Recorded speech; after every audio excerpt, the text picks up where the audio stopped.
Hey everybody out there, mediacube podcast, Rome and Ivan, glad to see you all guys. Today we're having a short YouTube news digest. First and foremost, we're going to discuss the news about the elimination of dislikes feature from YouTube, which is very exciting, and we're going to talk about how YouTube will tackle this. And also we'll discuss new opportunity introduced by YouTube for creators to add voice tracks in different languages to their videos. But before we get down to this, Roman, I want to discuss a couple of more news from YouTube. First, for me, it is pretty important as I'm a young parent, or relatively young parent, but a nice... Relatively young, yeah. But a nice thing about YouTube is that new parental control tools will appear on YouTube. It will launch a new control system due to which parents will be able to decide what their underage children can watch. So you'll be able, guys, to configure restrictions by videos for children from 9 years old, videos for teenagers from 13 years old. So is it about the YouTube itself, not only about YouTube Kids? Because no, it's about YouTube itself. Because on YouTube Kids, it has already been implemented a couple of months ago, more than a couple of months ago, I think a couple of years ago. Mm-hmm. And it's I think as long as it works pretty great for parents and for kids, they're going to implement the same system in YouTube itself. Right, YouTube as a whole. But this is a smart and wise thing to do. I mean, because there are a lot of controversy in the world about the... Controversy and lawsuits lawsuits, yeah, about content watched by kids on YouTube. Yeah. So this feature really tackles all these issues, and a smart thing to do. Another new feature, which Roman said was actually not new, but I haven't tried it out myself yet, is that in YouTube Analytics, you're now able to compare the performance of your videos based on various parameters, like the whole set of parameters.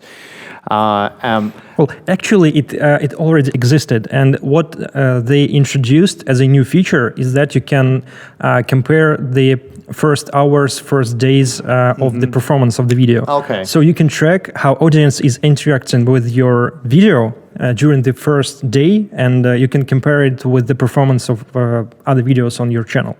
And based on this, you can make some conclusions and decide what you did wrong and what you did right. Yeah, something like that. Yeah. But why is this first day so important? Because the first day is going to be, and always has been, the most important metrics for algorithms in order to push the video forward. And the better video performs, the better is going to be pushed forward by the algorithms to the starting page, to the browse features, to the recommendation system, and so on. I see. So, right, we're getting down to the main points of our today's discussion, actually interaction with videos. Part of this interaction is dislikes. Yeah. There was a huge debate about this on Instagram, but Instagram announced that they were going to eliminate likes so that nobody is able to see how many likes you have. I think it's a disaster for influencer marketing agencies who work with Instagrammers. Not right? really. Well, actually, not really. You still can track the number of impressions, or you can track. Well, yes, you can actually get this information from the influencer, him or herself. Like you yourself so you're able to. You're still going to have the like button, but you won't see the number of likes. Right. You as a viewer, as part of audience, you won't be able to see it. But as a creator, you will be able to see them. I see. The same with YouTube. There is a feature where you can just mark it with a tick, the graph. Already? Yeah. Okay. It always has been. And you will the audience will not see how many likes versus dislikes. How many likes and dislikes? Yeah. But now you can still click it, but you will not see the exact number. I see. But what I think they're testing right now is that just the elimination of the entire feature of the elimination of dislike button of dislike button. And so, what have you heard of this? And what do you think actually, of this? I've just heard it, and as long as it always has been a feature within the metric that is called engagement rate, Yeah. and it always considered to be not like one of the most crucial parts of the video performance, but still, when you track the number of likes and you minus the number of dislikes, and it had its impact on how the video is going to be presented in recommendation system algorithms, etc. And if they eliminate the button itself, so they are going to like repurpose their recommendation system too, in some way. Yeah, this is what I wanted to ask you about. Is that dislikes are part of engagement rate? Yes. I mean, no, there's no difference in how many likes or dislikes you have. What really matters is how many interactions are there. Not really. They say we cannot know that for sure, but yes, it's an interaction. That's for sure. But as for the engagement rate, when you have the number of likes, you subtract the number of dislikes, and this is the measure that you have that will have impact on the video performance, because when the algorithm understands that the video is disliked a lot, so it's going to be pushed down. I see. Right, so let's go through this news and see whether we're right or not. I've just found it. Right, YouTube announced it will begin testing what could end up being a significant change to its video platform, going to try hiding the dislike count on videos from public view. Pretty much the same as they did with Instagram. Dislike button, right? Or just dislikes?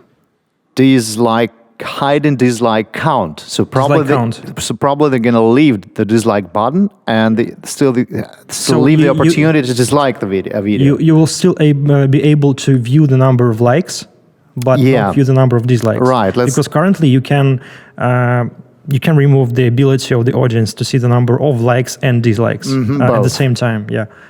Right. Let's move further.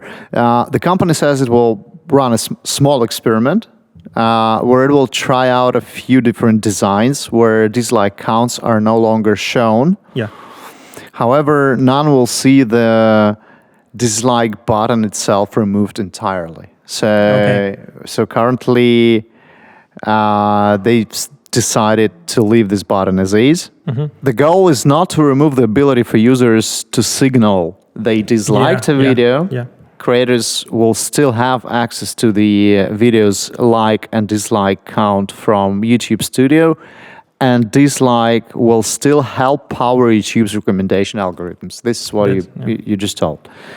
Instead, YouTube says that the idea to try hiding dislikes is based on creator feedback. And probably there are a lot of letters from creators saying, "Hey, we are embarrassed by the dislikes we have." One of the biggest disgrace of this is the YouTube Rewind of 2018 or 19, where it was a record of the number of dislikes on a single video. It was more than 10 million, I guess. Gosh. And the can be depressing. Yeah. And the comparison between likes and dislikes was also huge.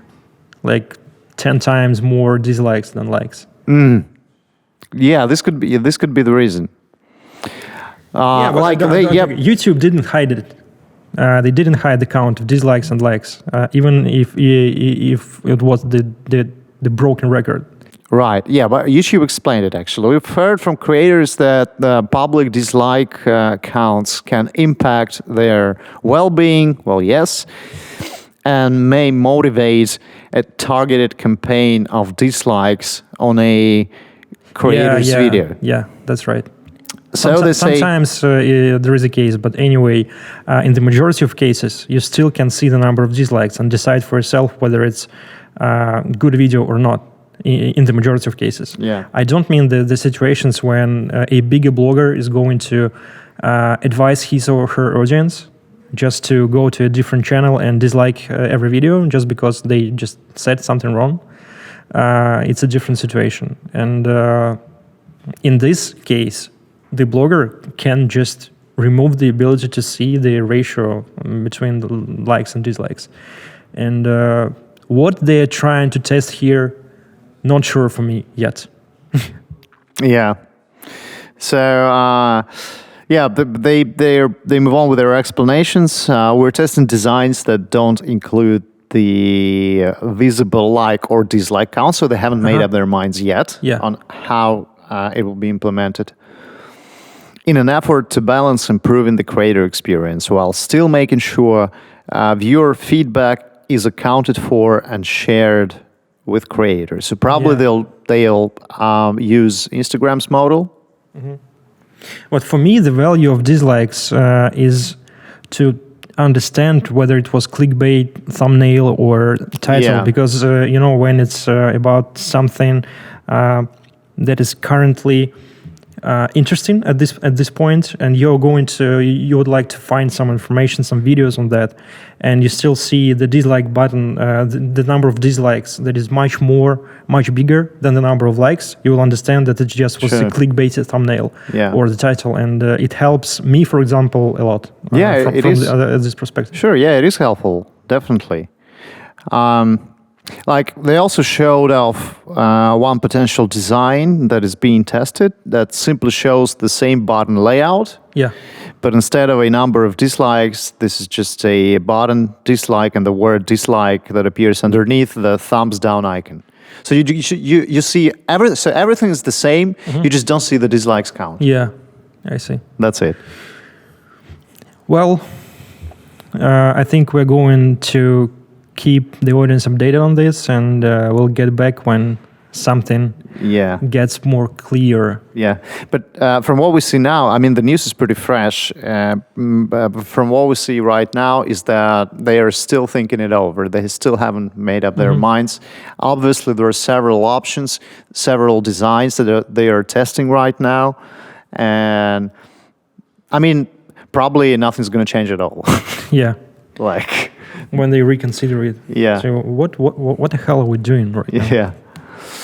So, right. Another interesting, exciting thing is it is not debatable. Everybody understands it's pretty cool compared to dislikes, which is debatable and which is being debated. This one is also going to be debatable, and I will explain why. Yeah, all right. So YouTube has just added an opportunity to add extra voice tracks to your videos in different languages.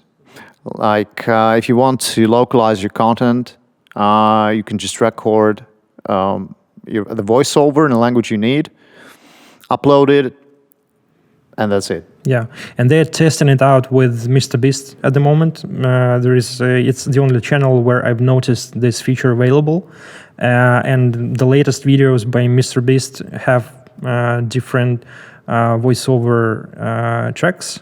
The original is English, and the localization into Spanish. What exactly is wrong with this model? Pretty many channels currently are creating separate channels. They are launching different channels in different languages in order to make it available for the audience from different parts of the world, from different speaking groups.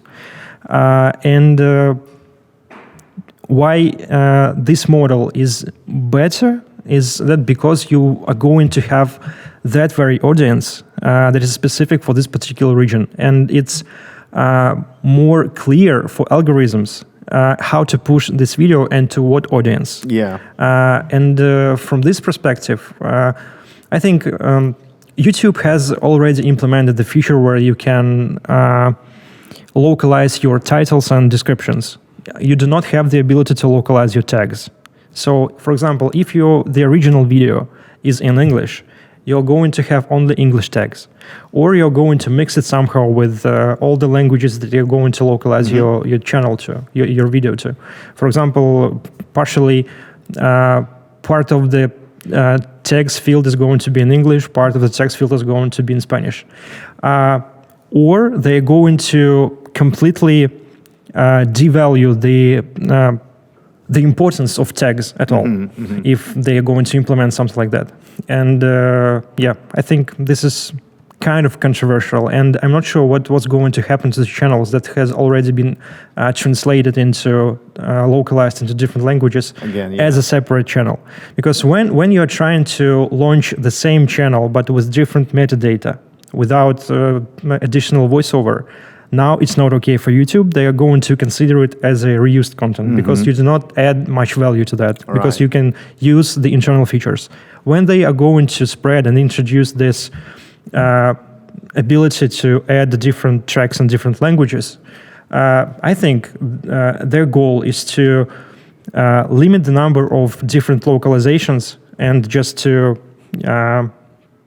have one channel with different audio tracks. But still, it's a big question from the point of view of metadata. But yeah, it's a big issue with the point of view of metadata. Another thing I'm thinking of right now is that we've discussed this several times before here.